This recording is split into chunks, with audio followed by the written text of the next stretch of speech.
हरे कृष्णा। आज का मेरा टॉपिक है पुरुष और प्रकृति। ये जो पूरा संसार है वो पुरुष और प्रकृति के मेल से ही चल रहा है। अगर हम संस्कृत में वर्ड टू वर्ड मीनिंग देखें तो पुरुष का मतलब होता है जो एंजॉय करता है और प्रकृति का मतलब होता है जिसको एंजॉय किया जाता है। तो पुरुष जो है वास्तव में वही है जो एंजॉय करता है। अगर आप हम संसार में भी देखेंगे, चाहे एनाटॉमिकली चाहे कोई फीमेल बॉडी हो चाहे मेल बॉडी हो, हर कोई पुरुष ही बनना चाहता है, क्योंकि पुरुष बनने में एक सेंस ऑफ प्राइड आता है, सेंस ऑफ हैप्पीनेस मिलती है। हर कोई पुरुष बना, और वास्तव में ये संसार बनाए हम जैसे लोगों के लिए जो पुरुष बनना चाहते हैं। हमें इस संसार में भगवान ने कैद कर रखा है, एक तरह से केज है हमारे सबके लिए भगवान ने। और इसमें जो जो पुरुष बनना चाहता है उनके माया डंडे मारती है, हर तरीके से डंडे मारती है। वो तब तक मारती रहेगी जब तक हम अपनी वास्तविक स्थिति को नहीं समझ लेते कि हम प्रकृति हैं, हम भगवान के आनंद के लिए बनाए गए हैं, वो ही परम पुरुष हैं। अगर हम भगवत गीता में देखेंगे तो प्रकृति दो प्रकार की है, परा प्रकृति और अपरा प्रकृति। तो अपरा प्रकृति जो होती है वो इन्फीरियर होती है, जिसको हम यूज़ कर सकते हैं हमारे एन्जॉयमेंट के लिए, जैसे हम कर भी रहे हैं। हम अपनी प्रकृति को एक्सप्लोर कर रहे हैं, बहुत सारी चीज़ें खोज रहे हैं ताकि हम अपना जीवन को सुखमय बना सकें। चाहे वो कितनी भी मशीन्स हो, कितने भी इलेक्ट्रॉनिक गैजेट्स वगैरह हों, ये सब अपरा प्रकृति में आते हैं। और अपरा प्रकृति लिए भगवान श्री कृष्ण बोल रहे हैं, भूमि रपो नलो वायु खम मनो बुद्धि रेवच अहंकारित्यम मन्ने भिन्ना प्रकृति अष्टधा। तो भगवान से भिन्न प्रकृति है और अष्ट है, 8 प्रकार की है। और हमारा शरीर भी इसी से ही बना हुआ है। तो भूमि, अपो, नलो, वायु, खम, आकाश, इसी से तो बना हुआ है हमारा शरीर। भूमि का मतलब अर्थ, जितने भी मिनरल्स है वगैरह हैं वो कहाँ से, हमें अर्थ से ही तो मिलते हैं। अपो मतलब जल, जल है ही हमारे शरीर के अंदर। भूमि, रपो, नलो, अनल मतलब अग्नि। जितना भी आप देखें हमारे अग्नाशय जिसको बोलते हैं, स्टमक जिसको बोलते हैं, उसमें जो HCl वगैरह होता है वो हीट जनरेट करता है। हीट मतलब देयर इज ए फायर, हमारे शरीर के अंदर आग भी है, सभी के शरीर के अंदर है। और हम भूमि, रपो, नलो, वायु, वायु मतलब सांस, उसको अलग से बताने की आवश्यकता नहीं है सांस को। भूमि, रपो, नलो, वायु, खम, आकाश। बहुत सारी सीलोमिक कैविटीज़ है हमारी बॉडीज़ के अंदर, तो हमारे अंदर इसी से बना हुआ है जिसको हम देख सकते हैं हमारी आंखों से। वो सारी चीज़ें आती हैं पंच तत्व के अंदर। इसके अलावा 3 तत्व ऐसे हैं जो हमें, जिनको हम देख नहीं सकते आंखों से लेकिन महसूस कर सकते हैं। वो है मन, बुद्धि और अहंकार। हमारा मन जो है एक तरह से सूक्ष्म, हमारा जैसे इसका एग्जाम्पल हम टीवी से देख सकते हैं। जैसे टीवी होता है, यदि उसके पास हम रिमोट हटा दें तो उसके बाद अपने आप ही जो भी आता रहेगा हमें उसको देखना पड़ेगा। इसलिए हमारा जो मन है एक तरह से टीवी के समान है, वो तरह तरह के हमारे सामने विचार लाता रहेगा, तरह के सीन लाता रहेगा, वो सारी चीज़ें हमारे मन में आती रहेंगी। तो ये एक तरह से मन हो गया। बुद्धि क्या है, एक तरह से रिमोट का काम करती है। भगवान बोलते हैं बुद्धि योगम ददामी हम। बुद्धि उन्हीं के पास होगी जो भगवान की शरण में जाते हैं। वो कौन सी बुद्धि, जिससे वो मन को कंट्रोल में कर सकें, वो रिमोट का काम करती है। अगर कोई गलत चीज़ हमारे सामने आए तो हम उसको चेंज कर सकते हैं, वो रिमोट होता है बुद्धि का। और अहंकार, अहंकार मतलब कि हम उसमें इन्वॉल्व हो जाते हैं।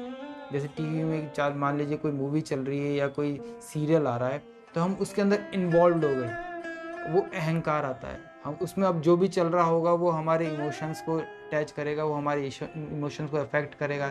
अगर हैप्पीनेस आ रही है तो हम खुश हो जाते हैं, दुखी होगा तो हम दुखी हो जाएंगे, क्योंकि हमने उसको अटैच कर लिया अपने आप से। वो अहंकार है। तो मन, बुद्धि और अहंकार, ये भी एक तरह से 3 सूक्ष्म तत्व हैं। इनको समझने के लिए और भी डिटेल में मैं आपको बाद में बताऊंगा, लेकिन ग्रॉस रूप में हम देख सकते हैं कि हमारा जो शरीर है, किसी का भी हो, चाहे से हो, चाहे पुरुष का हो चाहे स्त्री का हो, एनाटॉमिकली, तो वो सारी जो चीज़ें हैं वो हमारी इन्हीं से बनी हुई है। तो हम देखेंगे कि हमारा जो शरीर जो है वो इन्हीं 8 धातुओं से, इन 8 प्रकृति से बना हुआ है। तो वास्तव में ये शरीर क्या है, प्रकृति है। चाहे वो मानसिक हो चाहे वो शारीरिक हो, वो प्रकृति में आया है। अब हम आगे बढ़ते हैं कि भगवान क्या बोलते हैं इन प्रकृति के बारे में। ये जो प्रकृति है ये अपरा प्रकृति के बारे में आपको बताया है, जिसको हम एक्सप्लॉइट कर सकते हैं, जिसको हम एंजॉय के लिए इस्तेमाल कर सकते हैं। चाहे वो ये शरीर हो, चाहे भी हमारे नेचर के पास धरती हो, चाहे आकाश हो, जिसको हम यूज़ कर रहे हैं आज के ज़माने में। बहुत सारे गैजेट्स बना रहे हैं, कार बना रहे हैं, इंडस्ट्रीज़ बना रहे हैं, वो सब हम इसको यूटिलाइज़ कर रहे हैं किसके लिए, हमारे जो जीवन है उसको सुखमय बनाने के लिए। तो उसको हम इस्तेमाल कर सकते हैं। ये इन्फीरियर नेचर है, ये अपने आप एक्ट नहीं करेगी। इसको इस्तेमाल करने के लिए एक ह्यूमन पावर की या जीवात्मा की आवश्यकता पड़ेगी। अब दूसरी जो प्रकृति है वो है परा प्रकृति, जिसको जीवात्मा बोला जाता है। जो जीवात्मा जो है वो सारी इन प्रकृतियों को एक्सप्लॉइट कर रही है, लेकिन भगवान इस जीवात्मा को भी प्रकृति ही बता रहे हैं। परा प्रकृति में विद्धिम जीवभूत महाबाहो, मतलब ये जो प्रकृति है ये परा प्रकृति है प्रकृति ही, पुरुष नहीं बताया भगवान ने इसको, तो ये प्रकृति ही है, लेकिन इसको भगवान ने थोड़ी सी एक तरह से छूट दे रखी है, तुम जाके एक्सप्लॉइट करो सकते हो, तुम जाके इन चीज़ों को एंजॉय कर सकते हो। लेकिन अगर हम अपनी वास्तविक स्थिति में नहीं आए और इसी केज में अटके रह गए, तो भवसागर ये ऐसा चक्र है कि एक जन्म के बाद दूसरे जन्म में हमें अटकाए रखेगा। तो ये दो प्रकृतियां हो गई, और ये पूरा विश्व, पूरा संसार, पूरा ब्रह्मांड इसी प्रकृति से ही निर्मित है। इसके बाहर परमेश्वर ने कुछ भी नहीं बताया, और है भी नहीं वास्तव में। अगर हम देखेंगे स्पष्ट दृष्टि से, हम सारी चीज़ें देखेंगे तो हमें पता लगेगा इसके बाहर कुछ भी नहीं है। अब भगवान क्या बोल रहे हैं, मया दक्षेण प्रकृति सूयते सचराचरम, मगर ये जितनी भी प्रकृति है वो किसकी अध्यक्षता में चल रही है? परमेश्वर की अध्यक्षता में चल रही है, श्री कृष्ण की अध्यक्षता में चल रही है। अब हम अपने शरीर को खुद को देख लीजिए, आप अपने शरीर को खुद को देख लीजिए, आपके अंदर जो दिल है वो अपने आप धड़क रहा है, क्या आप उसको कंट्रोल कर रहे हैं? नहीं कर रहे ना। अगर आप उसको कंट्रोल नहीं कर रहे तो कौन कंट्रोल कर रहा है? और एकदम सिस्टमेटिक सारा चीज़ें चल रही हैं इसके अंदर। 72 बीट्स पर मिनट जो है एकदम सिस्टमेटिक हार्ट की बीट्स होती हैं। इसके ऊपर नीचे हो तो आदमी को बीमारी उसमें पाया जा सकता है। एकदम आइडियल कंडीशन बता रहा हूँ मैं। तो ये भगवान एकदम सिस्टमेटिक, जो सभी की हार्ट रेट चल रही है, कौन धड़का रहा है? अब बोलते हैं कि ऐसे नोड बोलते हैं, हमारे जो साइंस बताती है कि इसके अंदर ऐसे नोड है जो ऑटोमेटिकली जनरेट कर रहा है। ऑटोमेटिक में क्या होता है? ऑटोमेटिक चीज़ें कुछ नहीं होती हैं। ये एक ऐसी चीज़ है जहाँ तक हम पहुँच गए हैं, और उसके बाद अगर साइंस ने कुछ भी इस्तेमाल नहीं करा है, कुछ खोज नहीं पा रही है, तो वहाँ पे वो ऑटोमेटिक शब्द इस्तेमाल कर देती है। तो ये ऑटोमेटिक जनरेट नहीं होता। अगर ऑटोमेटिक है तो हमारे पास सारी चीज़ें हैं, हमारे पास हार्ट भी है, ऐसे नोड भी है कि मृत जीव के अंदर से हम उसको दोबारा से धड़का क्यों नहीं सकते? तो वो तब तक धड़केगा जब तक उसको परमेश्वर धड़का दे। इसलिए मया दक्षेण प्रकृति सूयते सचराचरम। तो जितनी भी प्रकृति है वो किसकी अध्यक्षता में चल रही है? परमेश्वर की अध्यक्षता में चल रही है, श्री कृष्ण की अध्यक्षता में चल रही है। और ये बनाई भी किस लिए गई है? परमेश्वर की एक तरह से एंजॉयमेंट के लिए बनाई गई है, उनके आनंद के लिए बनाई गई है। और जीवात्मा का भी आनंद इसी में है कि वो परमेश्वर के आनंद के लिए कार्य करे। ये उसकी वास्तविक स्थिति है। जीवेर स्वरूप है कृष्ण नित्य दास। अगर हमारा जो वास्तविक जो स्वरूप है वो है ये कि हम कृष्ण के नित्य दास हैं। हम प्रकृति, हम परमेश्वर के आनंद के लिए बनाए गए हैं, उनकी आज्ञा का पालन करने के लिए बनाए गए हैं। और जब तक हम इस वास्तविक स्थिति में नहीं आएंगे तब तक हमें इस केज से कोई भी बाहर नहीं निकाल सकता।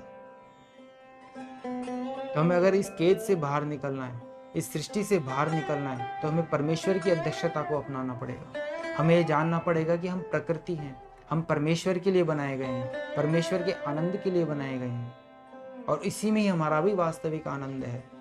जैसे क्या होता है कि ये शरीर है, मान लीजिए स्टमक जो है वो सोचे कि मैं तो अलग हूँ, मैं तो खुद ही इंडिपेंडेंट हूँ, मैं ही पुरुष हूँ, मैं ही सब कुछ करूँगा।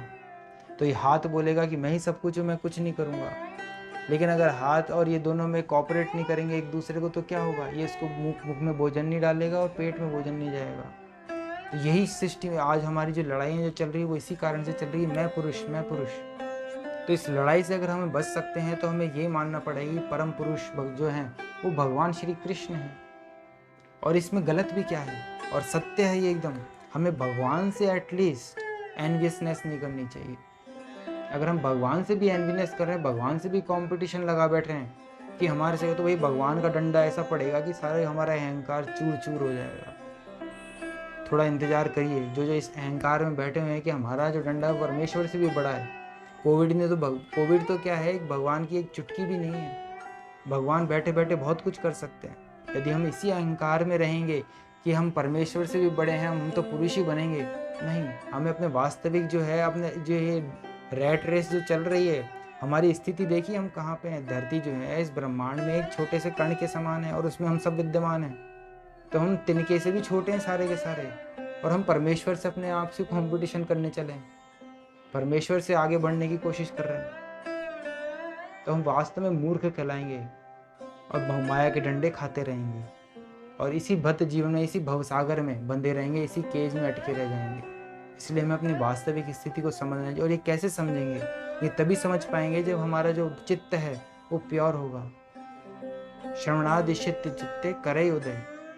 अगर हम श्रवण करेंगे, शुद्ध भक्तों के मुख से श्रवण करेंगे, हरे कृष्ण महामंत्र का जप करेंगे, तो धीरे धीरे धीरे करके हमारे अंदर शुद्धता आएगी और हमारी जो दृष्टि है वो स्पष्ट होगी, हम चीज़ों को एज इट इज़ देख पाएंगे। इसलिए हमें मिथ्या अहंकार को त्याग कर परमेश्वर की अध्यक्षता को अपनाना चाहिए, परमेश्वर के ही आज्ञा का पालन करना चाहिए। और ऐसा नहीं है कि परमेश्वर की आज्ञा का हम पालन करेंगे तो हम एक तरह से दुखी हो जाएंगे, नहीं, हम दुखी इसलिए क्योंकि हम परमेश्वर की आज्ञा का पालन नहीं कर रहे और अपने आप को परमेश्वर से भी बड़ा बनाने की कोशिश कर। यही कारण है हमारे दुखों का और यही कारण है इस भवरोग का। ये जो भवरोग से हम सब ग्रस्त हैं वो इसलिए है क्योंकि हम परमेश्वर से भी बड़ा बनना चाहते हैं और जो कभी पॉसिबल ही नहीं है, असंभव है। अब मैं लास्ट में एक वीडियो और बताऊंगा आपको, लेकिन ये वीडियो थोड़ा अधूरा है जो हमारी सबकी स्थिति को बताता है कि हमारी स्थिति ये है, हम इस सृष्टि में एक तिनके के समान हैं। इसलिए हमें मिथ्या अहंकार को त्याग कर परमेश्वर की शरण ग्रहण कर लेनी चाहिए इस जीवन में जीवित रहते हुए, क्योंकि मृत्यु के बाद ये जो केज है और भी भयानक है। ये तो मात्र एक केज का एक स्वरूप है। इसके बाद जो इसे बोलते हैं ना, काला पानी की सजा हो जाती है, वो हो जाती है, वो उससे भी खतरनाक है। ऐसे ही यहाँ पे इसके बाद जो केज मिलेगा अगर आपको, अगर आप इसमें नहीं सुधरे तो इसके बाद का जो केज मिलेगा वो इससे भी भयावह है। इसलिए हमें अपने आप को संभालना चाहिए, परमेश्वर की अध्यक्षता को स्वीकार करना चाहिए, हरे कृष्ण महामंत्र का जप करते रहिए, क्योंकि यही एकमात्र रास्ता है इस कलयुग के अंदर से बचने का। यही आपकी दृष्टि को एक तरह से स्पष्ट कर सकता है। अगर आप हरे कृष्ण महामंत्र का जप कर रहे हैं, चाहे कैसे भी करिए, नियमित स्मरणी न काला, तो धीरे धीरे करके आपकी दृष्टि एकदम से स्पष्ट हो जाएगी। इसी के साथ आज का ये जो मैसेज है समाप्त करता हूँ। हरे कृष्णा।